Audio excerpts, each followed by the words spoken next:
Today, I consider myself the luckiest man on the face of the earth. That I might have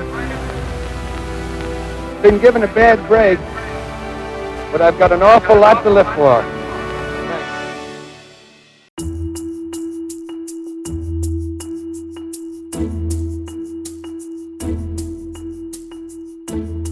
The MDA has sponsored our research from the early days and continues to sponsor research for our ALS patients, and that's extremely important. The future of ALS is really bright. I mean, this year alone we have 2 potential therapies that are in front of the FDA for consideration for approval as new drugs. To have both of those under consideration at the same time is really remarkable. I think this is a hopeful time for people who have ALS and other forms of neuromuscular disease. The field of neuroscience, what we're learning and the speed at which we're learning how to harness brain activity that is still present, that is there, that is associated with an intended movement.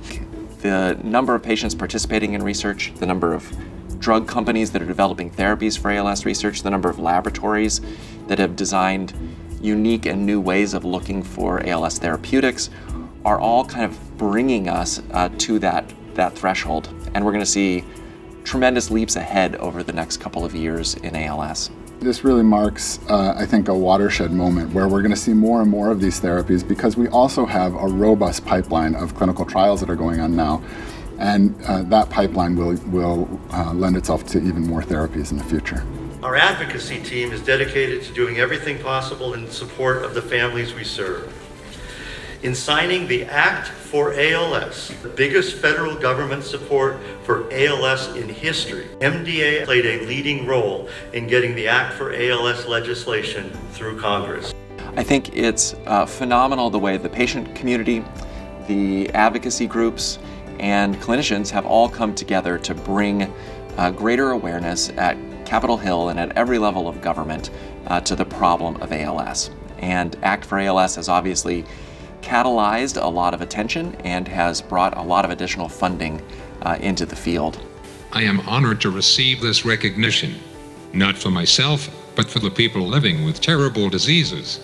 I accept this award on behalf of those who desperately need attention, who desperately need medication, who desperately need equipment, who desperately need a cure.